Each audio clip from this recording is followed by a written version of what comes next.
আল্লাহর ওলি বলেন আমি সেই পাথরের ভিতরে 400 বছর ধরে ইবাদত করি।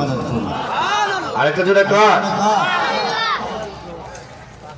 হযরত ঈসা আলাইহিস সালাতু ওয়াস সালাম আবার ডাক দিলেন আর বলে দিলেন, ও ভাই ইবাদত বندگی করেন ভালো কথা, আমি আজকে পাথরের ভিতরে এত নম্র রঙের ফল মন দেখতেছি যা আমার জীবনে কখনো দেখিও নাই শুনিও নাই। আপনি সত্য করে বলুন সেই পাথরের ভিতরে এত নম্র রঙের ফল মূলগুলি কোথায় থেকে আসলো? আল্লাহর ওলি ডাকে আর বলে, আল্লাহর পয়গম্বর আমি সেই পাথরের ভিতরে মহান রব্বুল আলামিনের ইবাদত বندگی করি, আর এই ইবাদত বندگিকে উসিলা করে আমার দয়ার আল্লাহ মায়ার আল্লাহ আমার রিজিকের জন্য বেহেশত থেকে সেই পাথরের ভিতরে পৌঁছায় থাকে। আল্লাহর পয়গম্বর হযরত ঈসা আলাইহিস সালাতু ওয়াস সালাম মনে মনে ভাবতেছেন, এই লোকের মতন ইবাদত বندگی বুঝার ব্যক্তি মনে আল্লাহ কাউকে সৃষ্টি করে না এবং করবেও নাই। এমন নিরিবিলি ইবাদত দুনিয়ার কোনো মানুষ দেখে নাই। পাথরের ভিতরে দেখছে, লোক দেখানো ইবাদত আছে, আবার 400 বছর ইবাদত। উনার লম্বা হায়াত, লম্বা ইবাদত দেখে তিনি অত্যন্ত আশ্চর্য বোধ করছেন। উনি যে আশ্চর্য বোধ করছেন আল্লাহ দেখতেছিনি। আল্লাহ আবার গায়ের থেকে আওয়াজ দিলেন,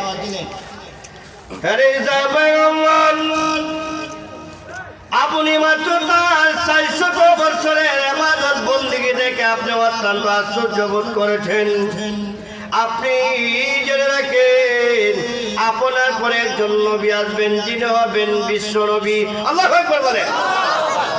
আচ্ছা আমাদের নবী কি নবী? কোনো সন্দেহ আছে?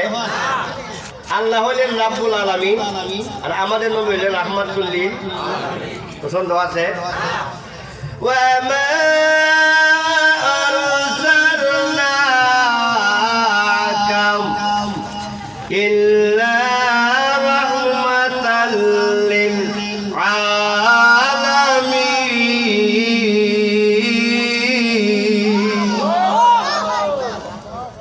আমার নবী আপনার নবী, যার মর্যাদা হয়েছে আল্লাহর পরে, এর উপরে আর কেউ নাই। মহান রব্বুল আলামিন আপনাকে দাওয়াত দিয়েছে আল্লাহ পাকের বাড়িতে যাওয়ার জন্য। সুবহানাল্লাহ বলেন। নবীজি বের হয়ে দেখে বুরাক নামক আরোহণ দাঁড়ায় রয়েছে।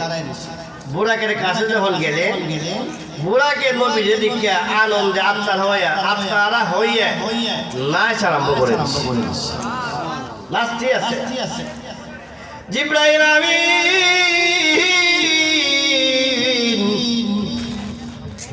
বুরাককে ডাকে আর বলে, রে বুরাক তুমি এতক্ষণ ধরে নীরব নিস্তব্ধ হয়ে দাঁড়িয়েছিলে, আল্লাহর পয়গম্বর নবী মুহাম্মদ রাসূলুল্লাহ সাল্লাল্লাহু আলাইহি ওয়াসাল্লামকে দেখে কেন নাচ আরম্ভ করে দিলে? বুরাক রব্বুল আলামিন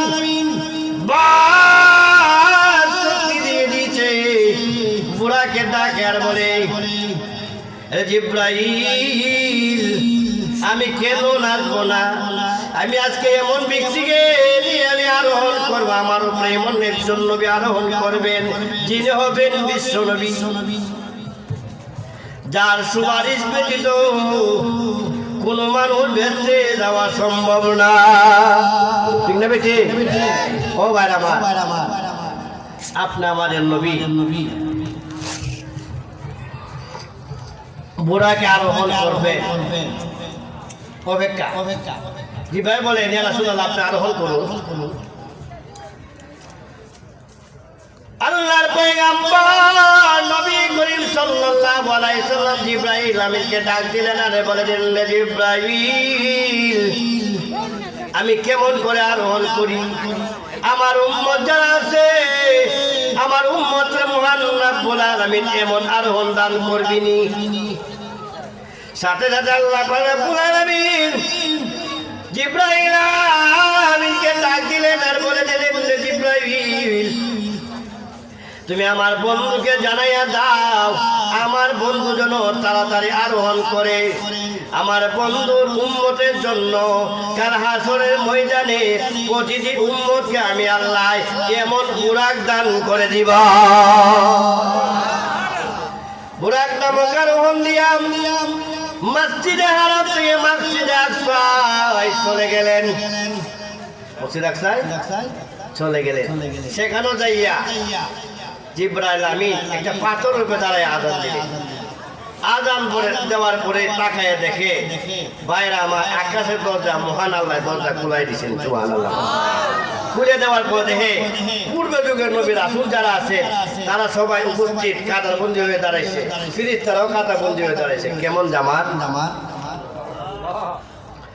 বিশাল জামাত। আজকের এই নবী পয়গম্বর রাসূলদের ইমামতি করার কবল জানি কার নসিবে আছে। জিবরাইল আমিন একামত দিলেন। একামত দিয়ে অপেক্ষা রয়ে গেছে। একামত দিয়ে অপেক্ষা। আল্লাহ পাক রব্বুল আলামিন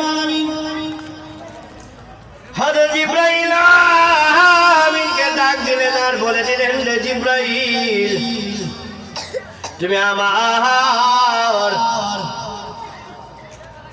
তুমি কার জন্য অপেক্ষা করতেছ? আজকে এই বিশাল জমাতের ইমামতি করার মতন কপাল এবং যোগ্যতা এবং নসিব এবং তকদীর কাহারও হইতে পারে না, একমাত্র আমার বন্ধু নবী মুহাম্মদ রাসূলুল্লাহকে হাত মুবারকে ধরে সামনে আগায়া দাও। ইমামতি করাইয়া কি বোঝাইলেন? আমাদের নবী ছোট না বড়? ইমামুল মুরসালিন, ইমামুল নাবিয়্যিন। আল্লাহু আকবার। ইমামতি করলেন।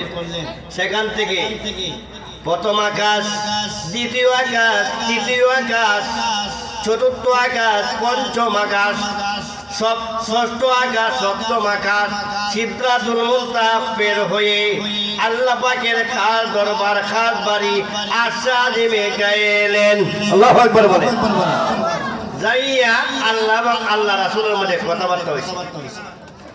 কি কথা? আল্লাহর সাথে আল্লাহ নবী কথা কইছিনি? আল্লাহর পয়গম্বর মুসা আলাইহিস সালাম কথা কইছে, কইছে না? গুপ্তে মুসা বাদিদারম কুহে নূর, গুপ্তে মুহাম্মদ বাদিদারম কুহে নূর, গুপ্তে মুহাম্মদ বাদিদারম আরশে নূর। হযরত মুসা আলাইহিস সালাম তুর পাহাড়ে যাইয়া মহান রব্বুল আলামিনের সঙ্গে কথাবার্তা বলেছিলেন। এমনই ভাবে আমার নবী, আপনার নবী, বিশ্ব নবী রাহমাতুল লিল আলামিন, আল্লাহ পাকের খাস দরবার, খাস বাড়ি আরশে আজিমে যাইয়া মহান রব্বুল আলামিনের সঙ্গে সরাসরি কথা বলেছে। এখন প্রশ্ন হলো আল্লাহর নবী এবং আল্লাহর সাথে কি কথা হইছে? প্রথম কথা কি হইল? বুঝা দরকার আছে না? গভীর বুঝবে।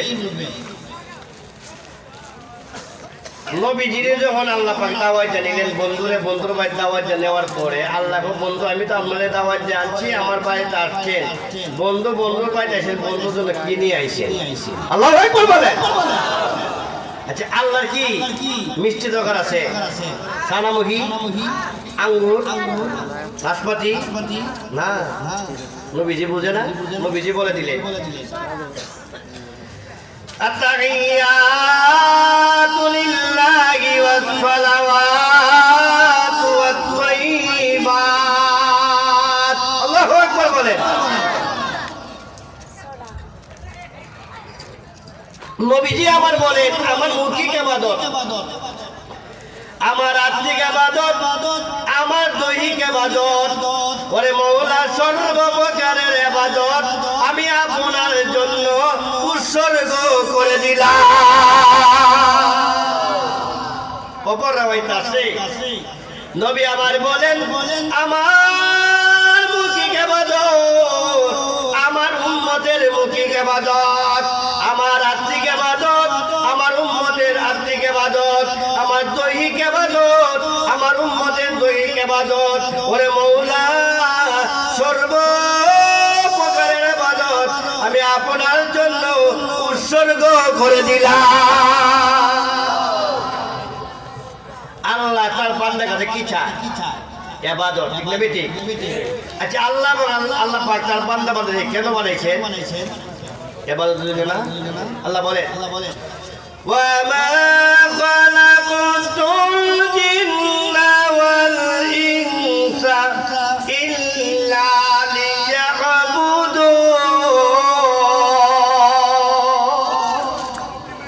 আল্লাহ পাক রব্বুল আলামিন বলেন আমি আদম জাতি এবং মানব জাতি এবং জিন জাতিকে একমাত্র সৃষ্টি করেছি আমি আল্লাহর দাসত্বতা আমি আল্লাহর গোলামি করার জন্য। আল্লাহ তার বান্দা বান্দাদের বানাইছে আল্লাহর ইবাদত করবে, আল্লাহর দাসত্ব করবে। আর আল্লাহর নবীও সমস্ত ইবাদত আল্লাহর কাছে সুবর্দ করে দিলেন। আল্লাহ খুশি হয়েছে না বেজার হয়েছে? স্বয়ং আল্লাহ খুশি হইয়া নবীজিরে সালাম দিছেনি, আছে না? আসসালামু আলাইকা আইয়ুহান নাবিয়্যু ওয়া রাহমাতুল্লাহি ওয়া বারাকাতুহু। আল্লাহ বলেন ওগো নবীজি আমি আল্লাহ পাক রব্বুল আলামিনের পক্ষ থেকে আপনার প্রতি অসংখ্য সালাম অসংখ্য রহমত এবং বরকত বর্ষিত হোক। সালাম কে দিছেন? আর জোরে করে কে দিছেন? কাকে দিছেন? এবার বুঝেন নবী বড় না আল্লাহ বড়? ডিপলি বুঝবেন।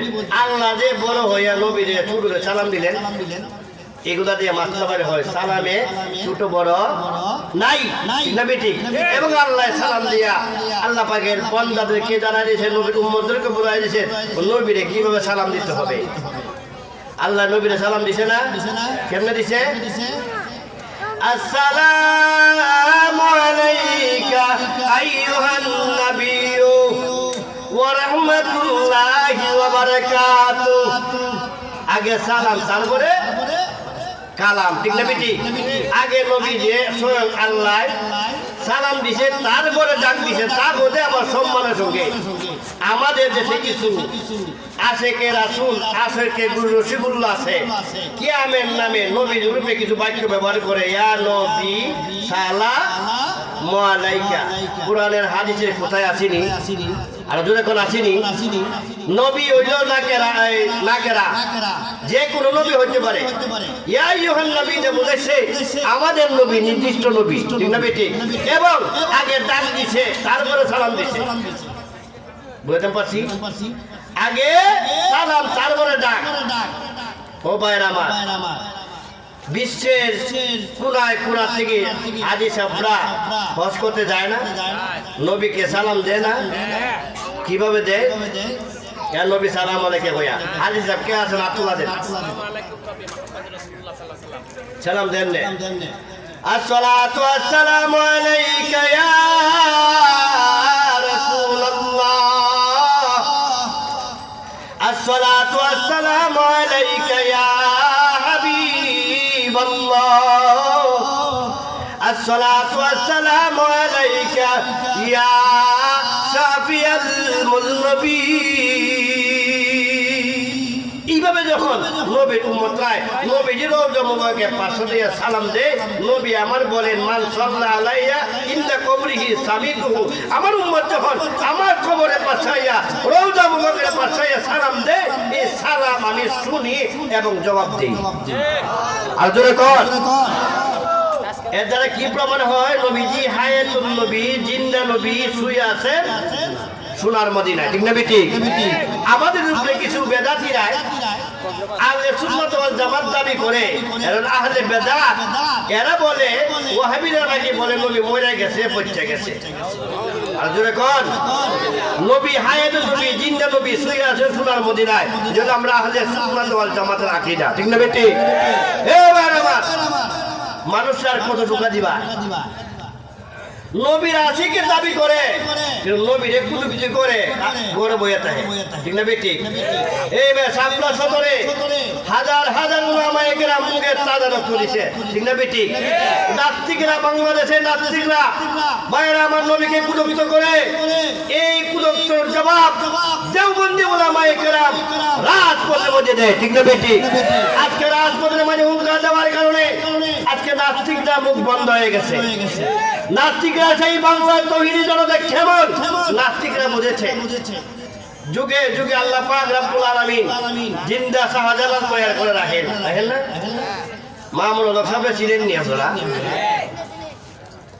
মামলা হামলা কোনো কিছু কি ভয় করে যেখানে যায় সেখানেই লক্ষ লক্ষ মানুষ হয় কেন হক পথে আছে মামুনুল হক সাহেবের কথা হলো আমি কুরআন হাদিসের কথা বলবো হক কথা বলবো আমার কথা বলতে যাই আমার এই হক কথাকে আমার কথাগুলিকে স্তব্ধ করার মতন ক্ষমতা পৃথিবীর কাহারও এমন এমন লোকরা উলামায়ে কেরাম তাদের বুকে তাজা রক্ত দিতে প্রস্তুত তবু নবীকে অবমাননা করতে দেওয়া হবে না এইবার আমার কষ্ট লাগে বেঈমান কাফেররা নবীকে নিয়ে কুলুপ্ত করতে পারে কিন্তু আমাদের বাংলাদেশে কিছু নামদারি মুসলমান দাবি করে যাদেরকে বলা হয় নাস্তিক এই নাস্তিকরা এই কুলাঙ্গাররা আমার নবীকে নিয়ে কুলুপ্ত করে ঠিক না বেটি আমি বলে দিতে চাই এই বাংলার জমিনে তৌহিদি জনতা আছে হাজারো কোটি কোটি নবীর উম্মতরা আছে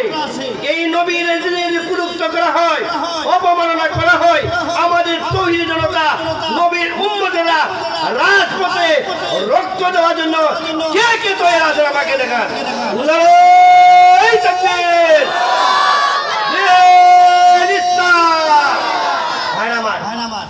আমার নবী আপনার নবী তুলনা কি আছে পৃথিবীতে কেউ আছে আমরা না চিনতে পারি আমার নবীজি এই ইসলামের জন্য কত কষ্ট করছে দান দান মুবারক শহীদ করেছে ও ভাই আমার বুকে তাজা রক্ত নবীজি দিয়েছে কত কষ্ট করেছে দিলের কানে যারা শুনে বঙ্গবন্ধু আমার নবী আপনার নবী কত নির্যাতিত আর কত নিপীড়িত হয়েছে কিতাবের মাধ্যমে উল্লেখ করা হয় এই কলিমার দাওয়াত দিতে দেয়া যে মেহনত করেছে কি পরিমাণের মেহনত করেছে হযরত আদম আলাইহিস সালাম থেকে নিয়ে আজ পর্যন্ত কিয়ামত পর্যন্ত যত মানুষ দিনের দাওয়াত দিবে কলিমার দাওয়াত দিবে আর দাওয়াত দিতে দেয়া যে পরিমাণ মেহনত করেছে আমার নবী আপনার নবীর দিনের মেহনতের একদিনের মেহনত যদি এক পাল্লা উঠানো হয় আমার নবীজির মেহনতের পাল্লা বারে হয়ে যাবে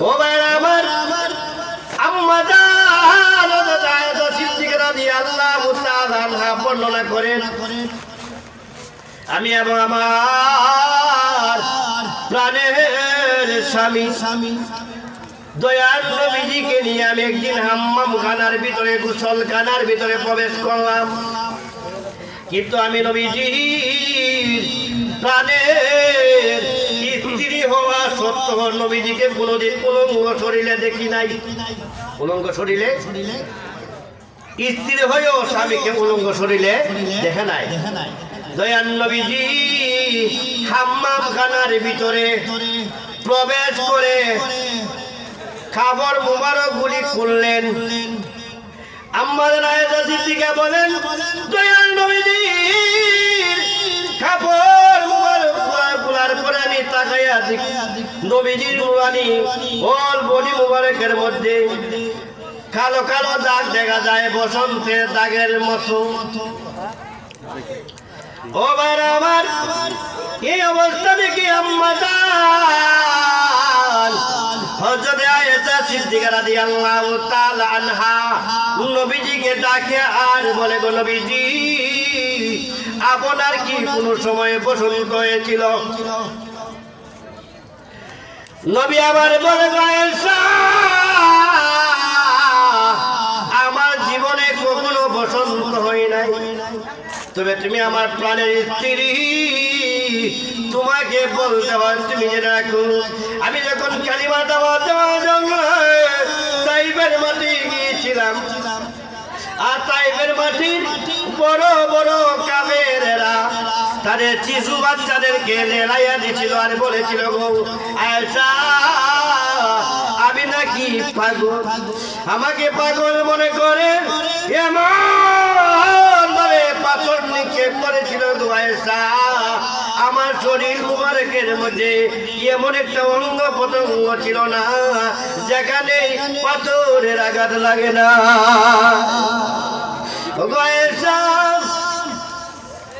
আমার শরীর মুবারকের রক্ত মুবারক আমার দুটা মুবারকের মধ্যে ছোট লেগে গেছে, তবু আমি তাইফের মাটিতে আমার রক্ত মুবারক পড়তে দেই নাই,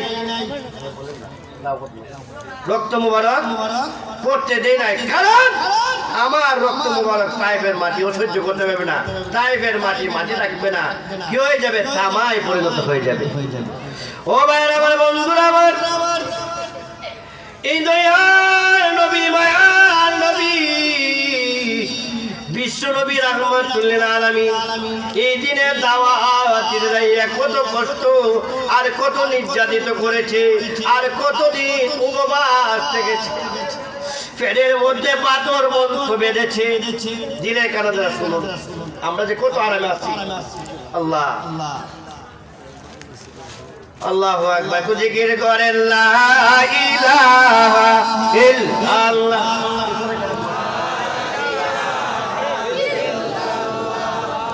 লা ইলাহা ইল্লাল্লাহ, লা ইলাহা ইল্লাল্লাহ মুহাম্মাদুর সাল্লাল্লাহু আলাইহি ওয়াসাল্লাম। ও ভাইরা আমার, দয়ার নবী মায়ার নবী একদা এক সময়ে সাহাবায়ে কেরামকে নিয়ে দয়ার নবীজি কোনো যুদ্ধ চলে গেলেন। যুদ্ধে যাওয়ার পরে যত দিনের জন্য যুদ্ধ চলার কথা ছিল এর চেয়ে আরো অধিক দিন চলে গেছে, কিন্তু যতদিনে 10 দিন মনে করেন 10 দিনে যুদ্ধ করবে, 10 দিনের আসবাবপত্র খাবার নিচে, এরপরে অতিরিক্ত দিনে তোর খাবার নাই, যুদ্ধ চলতেছে কিন্তু খাবার নাই। সাহাবায়ে কেরাম পেটের খিদার যন্ত্রণায় পেটের ভিতরে পাথর বেঁধেছে, পাথর পেটে এক সাহাবী দয়ার নবীর কাছে গেছে, যাই বলে ইয়া রাসূলুল্লাহ ইয়া হাবিবাল্লাহ, পেটের খিদার যন্ত্রণা আর সহ্য করতে পারি না, আল্লাহর হাবিব পেটের ভিতরে একটা পাথর বেঁধে দিলাম। দয়ার নবী যখন কটা একটা পাথর, এবার দয়ার নবীজি পেট মুবারক বের করে দিলেন, বের করে দিয়ে বলো দেখো আমি দয়ার নবীজি, ভাবছো তোমরা সাহাবায়ে কেরাম রেখে আমি খাবার খেয়েছি? না রে না, আমি একটা নয় 2টা পাথর বেঁধেছি। এই অবস্থা দেখে আল্লাহ পাকের মায়া লাগেনি? আল্লাহর বন্ধু এত কষ্ট করবে, পেটে পাথর বানবে, দুঃখ কষ্ট হবে। একদিন আল্লাহ পাক রব্বুল আলামিন দয়ার নবীজিকে ডাক দিলেন আর বলে দিলেন, ও আল্লাহর হাবিব আপনার পেটের খিদার যন্ত্রণায় কাঁদবে, আমার কলিজায় মানে না, আপনি বলুন মক্কা মদিনার যত কোনামাদি আছে সবগুলি আপনার জন্য স্বর্ণ বানাইয়া দিই। নবী কয় না রে না, আল্লাহ আমি এগুলা আসি নাই। তিরমিজি শরীফে 3য় খণ্ডের মাঝে আছে নবীজি এই সময় কি দোয়া করেন জানেনি? 2টা হাত উঠাইয়া দিয়েছেন আর মোনাজাত করে দিলেন। নবী বলে আল্লাহুম্মা ইনি মিসকিনা ওয়া মিতনি মিসকিনা واحشرني يوم القيامة في زمرة المساكين। নবী আমার বলে আল্লাহ আমি দুনিয়ার অট্টালিকা বিল্ডিং এর মালিক হতে চাই না, আরে মওলা আপনি আমাকে জীবিত রাখেন মিসকিনদের সাথে, আমার মরণ করেন মিসকিনদের সাথে, কাল হাসরের ময়দানেও আমাকে মিসকিনদের সাথে উঠাইয়ে। ও ভাইরা আমার, দেখেন দুনিয়া অট্টালিকা বিল্ডিং এর মালিক হওয়ার নাম সুখী নয়, ঠিক না বেটি? সুখী কাকে বলে ডিপলি মনোযোগ দিয়ে বুঝবেন। একবার এক সাহাবী আল্লাহ রাসূলকে ডাকলেন আর বললেন, আল্লাহ গো, আল্লাহ রাসূল গো, দুনিয়া মানে সবচেয়ে সুখী এবং ধনীকে। নবী বললেন, দুনিয়ার মাঝে সবচেয়ে সুখী এবং ধনী ওই যে মনে সুখী সুখী, যে মনে ধনী। আসলে তো একটা লোক টাকার পাহাড় নিয়ে ঘুমাইলো কিন্তু মনে শান্তি নাই, যে নাম সুখী। সাহাবী বড় চালু আছে, সাহাবী বলে, ইয়া রাসূলুল্লাহ, মনে সুখে সুখে হইতে গেলে আর মনের ধনী হইতে গেলে কি করতে হয়? আল্লাহ পাকের কালামের পাক থেকে একখানা আয়াত তেলাওয়াত করে দিলেন আর বলে দিলেন, আলা বিযিকরিল্লাহি তাতমাইন্নুল কুলুব। আল্লাহু আকবার। আল্লাহ বলেন, দুনিয়ার সুন্দর নারী গাড়ি তোমাকে শান্তি দিতে পারে না। তুমি যদি মনের প্রশান্ততা আর মনের সুখে সুখে হইতে চাও, তাহলে সকাল সন্ধ্যা উঠে উঠে মওলা পাকের জিকির করো, আর মওলা পাকের জিকিরের দ্বারা তোমার মনের মধ্যে প্রশান্তি এবং শান্তি আসবে। লা ইলাহা ইল্লাল্লাহ, আরো জোরে লা ইলাহা ইল্লাল্লাহ।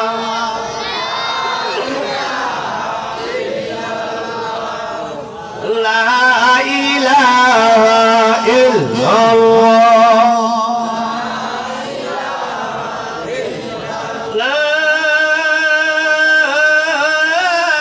ইলাহা ইল্লাল্লাহু মুহাম্মাদুর রাসূলুল্লাহ সাল্লাল্লাহু আলাইহি ওয়াসাল্লাম।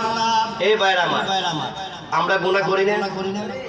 আর জোরে কর, গুনার গলে একটা দাগ পড়ে কলবের মধ্যে।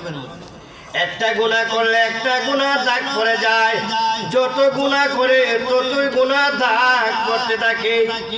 যেমনি ভাবে সাদা কাপড়ে ময়লা লাগলে দাগ লাগেনি, আর জোরে কর লাগেনি? কাপড়ে দাগ লাগলে বাইরে আমার সাবান দিয়ে দূর হয়, সাবান দিয়ে না হইলে মেডিসিন দিয়ে দূর হয়, দূর হয় না? কিন্তু অন্তরের ভিতরে যে গুনার ময়লা আর গুনার দাগ পড়ছে, সেগুলি দূর করবার হাতিয়ার এক নম্বর হলো লা ইলাহা ইল্লাল্লাহ। এইভাবে যখন মানুষ পশ্চিম দিকে মুখ করে জানুয়ারে বসিয়া লা ইলাহা ইল্লাল্লাহ এই বাম দিকে কলবটার মাঝে মারে, এরপরে এই কলবের লাই লেখা জিকিরের প্রভাব এই কলবের মধ্যে পড়ে, কলবের মধ্যে পড়ার দ্বারা ধাক্কা লাগার সাথে সাথে এই অন্তরের ময়লা দূর হইতে থাকে। এত প্রভাব, এটা হলো সাবান রে। ও ভাইরা আমার, এই কালিমার যে কত বড় স্পিড, একটু অন্তরে ময়লা দূর হয়। হাদিস শরীফে আছে, নবীজি বলেন, কোন বান্দাবান্দির মুখ দিয়ে যখন এই কালিমাটা নির্গিত হয়, বের হওয়ার সাথে সাথে মহান রব্বুল আলামিনের আরশ এর নিচে একটা সুতন আছে, সেখানে যায় ধাক্কা লাগে, আর ধাক্কা লাগার সাথে সাথে মহান রব্বুল আলামিনের আরশ তর করে কাঁপতে আরম্ভ করে। এইভাবে যখন তোরে কাঁপে, আল্লাহ বলেন, আরশ তুমি কেন কাঁপতেছো, তুমি থেমে যাও। আরো সে মহান রব্বুল আলামিন বাক শক্তি দেয়। এবার আরো সে আল্লাহ পাক রব্বুল আলামিনকে ডাকে আর বলে, আল্লাহ আমি কেমন করে থেমে যেতে পারি, যেই কালিমার কারণে আপনার আরশটা পর্যন্ত তর করে কেঁপে গেল। এরে মওলা, এই কলিমা পড়নেওয়ালা বান্দা এবং বান্দিকে তো এখনো আপনার পক্ষ থেকে ক্ষমা ঘোষণা করা হয় নাই। এবার আল্লাহ পাক রব্বুল আলামিন আরো